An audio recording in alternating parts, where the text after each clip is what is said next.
Solve the problem. Discuss the nature of solutions of the following system of equations. So, அப்போ மூணு equations கொடுத்திருக்காங்க. அந்த மூணு equations நம்ம என்ன பண்ண போறோம்? We have to say the nature of solutions.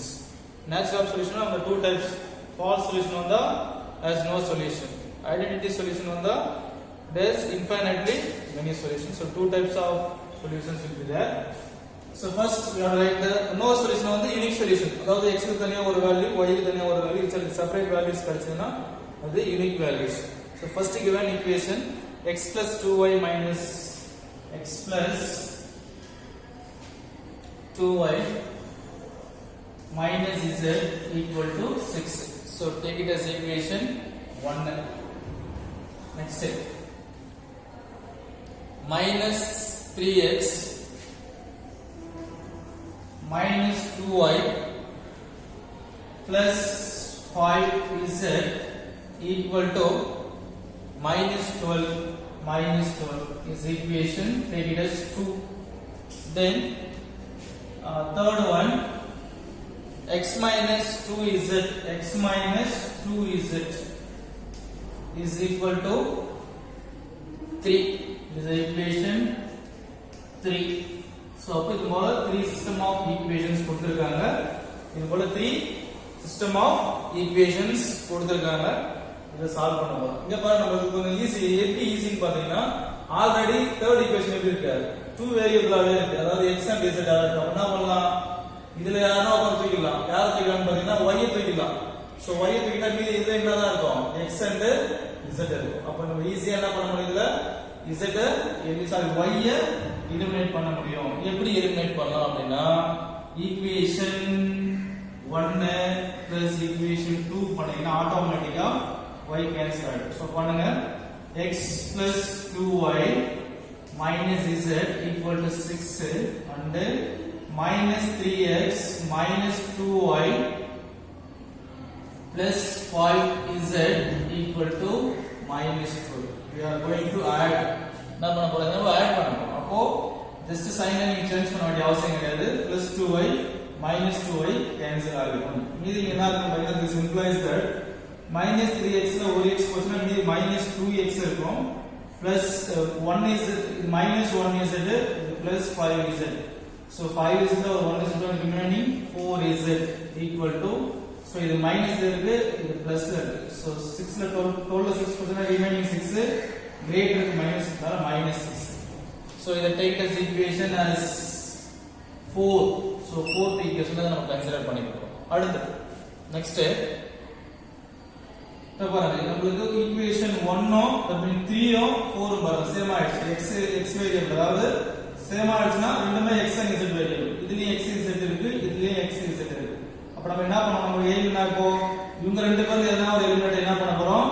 Cancel பண்ண போறோம். இவங்க ரெண்டு பேர்ல ஏதாவது ஒரு கேன்சல் பண்ணி ஆகணும். அப்ப என்ன பண்ணலாம்? இந்த ஈக்குவேஷனை 2 ஆல மல்டிப்ளை பண்ணலாம். எந்த ஈக்குவேஷனை? ஈக்குவேஷன் 3. சோ ஈக்குவேஷன் 3 நான் என்ன பண்ண போறேன்? இப்போ 2 ஆல மல்டிப்ளை பண்ண போறேன். Equation 3 into 2. Equation 3 into 2. So ஒரு நம்பர் போட்டு ரவுண்ட் போட்டா ஈக்குவேஷன். இது வந்து ஜஸ்ட் நம்பர் into 2 ஆல மல்டிப்ளை பண்ணினா x into 2 2x minus 2 2s are 4z equal to 3 2s are 6. நம்ம என்ன பண்ணோம்? ஆக்சுவலா தேர்ட் ஈக்குவேஷனை 2 ஆல மல்டிப்ளை பண்ணி ஒரு ஈக்குவேஷன் புதுசா வருது. அதுக்கு பேரு 5 னு கொடுத்துக்கங்க. அடுத்து இந்த fourth equation as it is அப்படியே எழுதிட்டீங்க. fourth equation as it is அப்படியே எழுதிட்டீங்க. minus 2x plus 4z equal to minus 6 equal to minus 6. இது fourth equation ஆக்சுவலா as it is up there. இப்போ நம்ம என்ன பண்ணலாம்? இது கேன்சல் ஆகும். ஜஸ்ட் இது மைனஸ் பிளஸ் மைனஸ். அப்ப என்ன பண்ணலாம்? இத ஆட் பண்ணாலே நமக்கு ஆட்டோமேட்டிக்கா கேன்சல் ஆகும். ஈக்குவேஷன் இது வந்து என்ன ஆக்சுவலா இது வந்து -6 இங்க இருக்குதோ இருக்கா 4. இது ஆக்சுவலா fourth equation. அப்ப போடுங்க ஈக்குவேஷன் 4 plus ஈக்குவேஷன் 5 ரெண்டுத்தையும் ஆட் பண்றோம். ஆட் பண்ணும்போது plus 2x minus 2x cancel, plus 4z minus 4z cancel, minus 6 plus 6 cancel, 0 is equal to 0 னு கிடைக்கும். அப்ப 0 is equal to 0 னு கிடைச்சா it has infinitely many solution. It has infinitely many solutions. நம்ம பார்த்தோமா statement. So இது மாதிரி equal to 0 ன்னு வந்துச்சுனா அதாவது that mean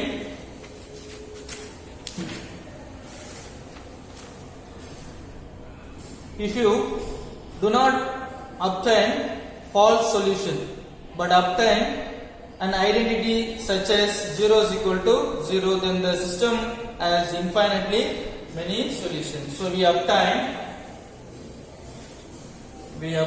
now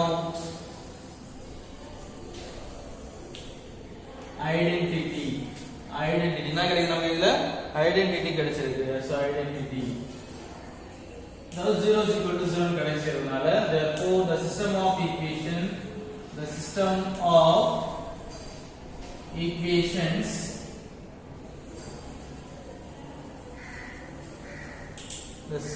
equations has infinitely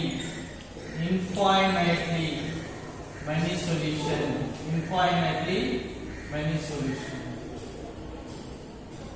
So infinitely many solution நமக்கு கிடைக்குது. ஓகேங்களா?